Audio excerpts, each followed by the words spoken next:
If you're doing your podcast all by yourself as a DIYer, it's going to take a lot of time, expertise, research. There's a lot to know about podcast hosting, and there's just a lot of research that goes into creating a quality, consistent show. And then if you're outsourcing, as we 9 times out of 10 recommend that you do, your editing and clips and all of that good stuff, it's also a financial investment. And this is why it becomes unsustainable for 99% of people. So if your podcast isn't sustainable, unfortunately, it's not going to last. Yeah. And if less than 20% of podcasts make it to 10 episodes and beyond, you need to create a strategy to make it sustainable from a time and a financial perspective. Welcome to the PodCircle podcast, where we bring practical tips and insights for every podcaster. Whether you're just getting started or you're already a seasoned podcast pro, these conversations dive into all the topics that matter most to you. And today we're diving into a bit of a controversial topic: why your podcast shouldn't be a hobby, at least not for long. I talk to tons of podcasters and wannabe podcasters on a regular basis who want to start a podcast. And in our very first conversation, many of them talk about wanting to start a podcast as a side project or a hobby or a passion project, to which I almost always respond, that's great, awesome, but also producing a podcast is an expensive hobby, especially if you plan to do it all yourself. It's expensive on the time investment side of things, and it's expensive on the financial side of things if you aren't planning to do it yourself and hire out your editing and things like that. So either way, it's an expensive hobby. So today I'm going to address some of the most common questions that I hear. One is, can I podcast just as a hobby? Or I feel weird about monetizing something that's just a passion project right now. Or maybe I just don't know how to monetize this, and maybe that's not even what they're thinking about. It's so amazing how many podcasters I talk to where they haven't even considered, like, well, I have no idea how to monetize. Like, or can I sell ads? I'm like, yes, maybe, but you have to get to a certain level. So these are just a lot of the initial conversations that I have with folks that I'm sharing with you here on the podcast. So the bottom line is, if your show is just a hobby, it's just not sustainable. In very few cases is it sustainable. And then if it's not sustainable, then it's not going to last. And we're going to talk about some statistics on that here in just a little bit. But as a reminder, we post all of our episodes of the PodCircle podcast up on YouTube. So make sure to find us there, subscribe to the channel, and follow along with this episode. You can also catch up on all of our backlog of podcast episodes there as well. So let's get really basic. What do we mean by hobby? Hobby, by definition, is an activity done regularly in our leisure time for pleasure. So as we walk through this conversation, I want to first address the fact that we're not saying your podcast can't be enjoyable. In fact, we want to make sure that it is enjoyable for you, because that's going to lead and be a key component to it being sustainable as well. But what happens when your podcast is no longer enjoyable? What happens when you run out of, or most likely stop prioritizing that leisure time to take care of your podcast? What happens when you run out of ideas? A stat that we often share on this podcast is that fewer than 20% of podcasters get past 10 episodes. So that's just a weighty statistic when you think about it. And when you're doing it all, it doesn't feel sustainable. So for many of us, a hobby is optional. Whether we're playing pickleball or we're really into crafts, it's extra. It's something that costs us money, and rather than making us money. And for most of us, that's okay, right? I'm never going to be a pro pickleball player. But when my life gets crazy, I put other things above pickleball. Podcasting is an extremely expensive hobby, and we want to kind of expand your idea of what expensive means, because it's not just in the way you're thinking. Podcasting requires a lot of initial and ongoing investment. So just to get the show up, it just requires a lot. And then to sustain it, then you're, especially if you release weekly podcasts, you're kind of in that like weekly hamster wheel type thing. So I used to be a music producer in Nashville, and oftentimes I would produce what me and my producer friends would call just vanity projects. And that's usually like for someone who they just want to do a record as for fun. It's kind of like a bucket list thing, but they don't really have huge aspirations of like being a touring artist and, doing this as their main career and going through that really hard journey as an independent artist. So on the podcast side of things, if you also want to do that, if you want to start a quote unquote vanity podcast, which sounds worse than how I mean it. I don't mean that it's just vain, but there's not like an overarching goal or a long-term objective. If you want to do that as a podcaster, more power to you, honestly. But that route is only honestly for this select few, and usually only for those where funding isn't an issue, or if you just have kind of unlimited time to invest into it.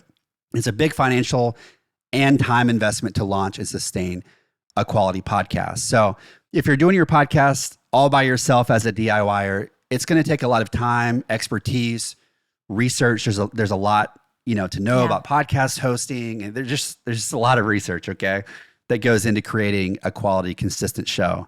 And then if you're outsourcing, as we 9 times out of 10 recommend that you do, your editing and clips and all of that good stuff, it's also a financial investment. And this is why it becomes unsustainable for 99% of people to sustain a hobby podcast for very long. So if your podcast isn't sustainable, unfortunately, it's not going to last.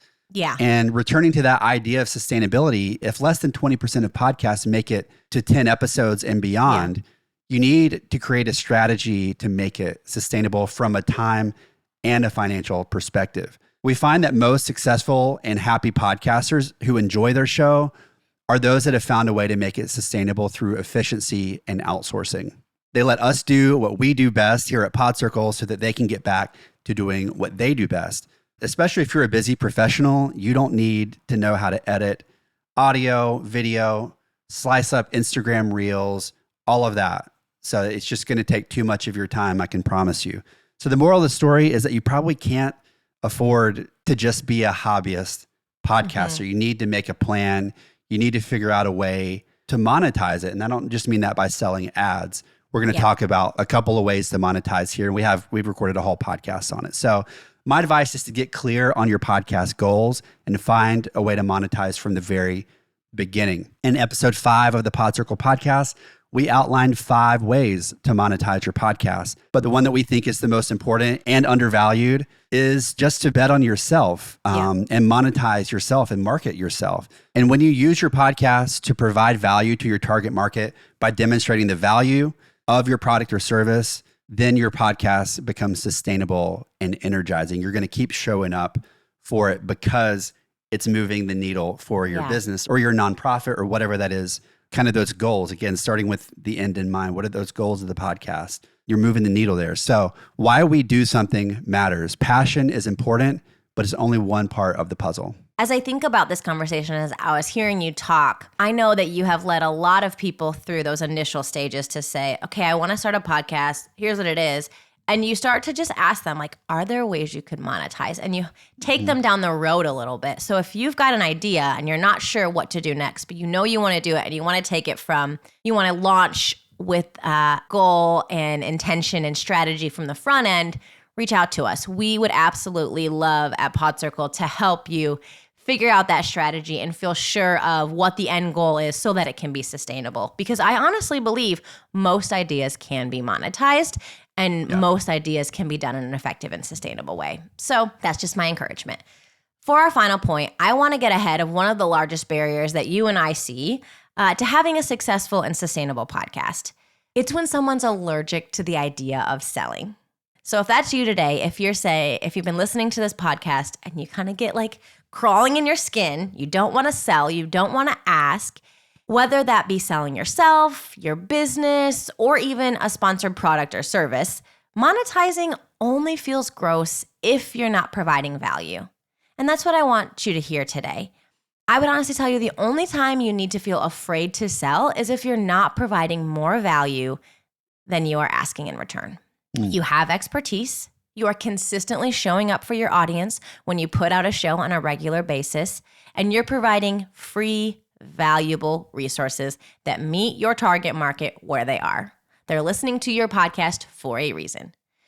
This is one of my absolute favorite stories that demonstrates this idea. So one of my favorite stories is about a blogger turned author who started a pretty well-known podcast before releasing her first book.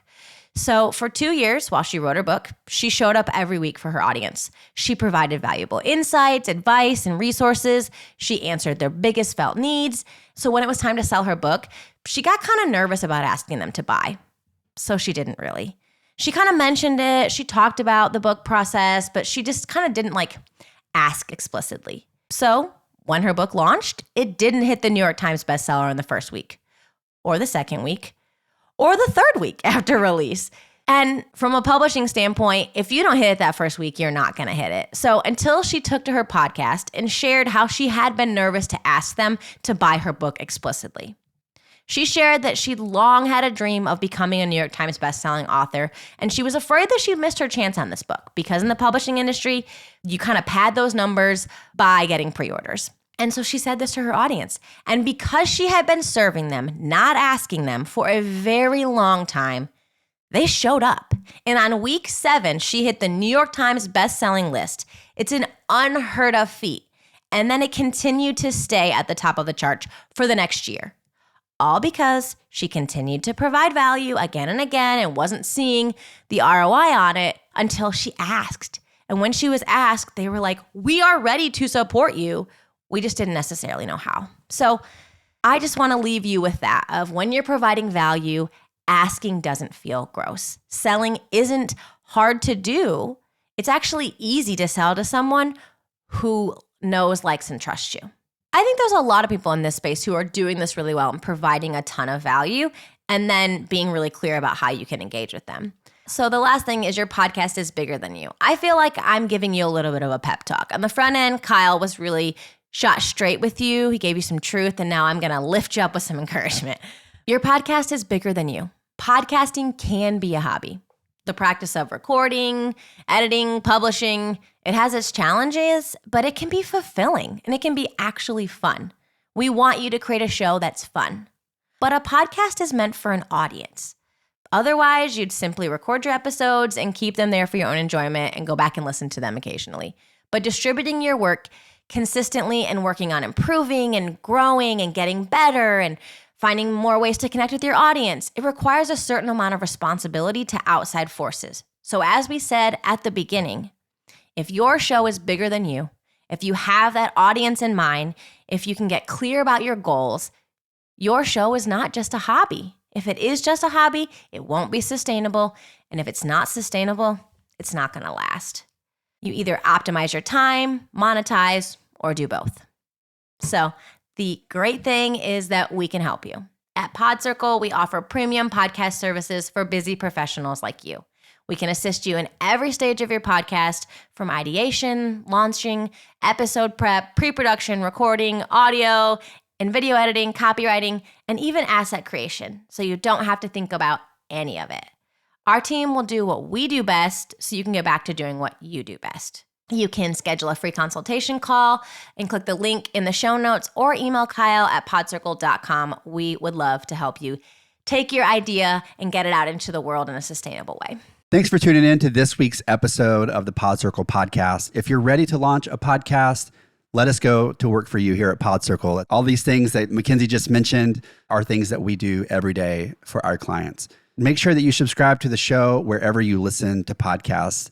Spotify, Apple, or you can find our full video podcast episodes up on YouTube. And if you're watching us on YouTube, drop us a comment below. Let us know what you think and answer the question, can a successful podcast just be a hobby? Maybe that is you. Maybe you would consider yourself a hobbyist podcast that has 30, 40, 50, or 100 episodes. That's a huge accomplishment if that's you. Let us know what that journey's been like for you. And as always, drop us any questions that we can answer in a future episode. And we'll see you next week.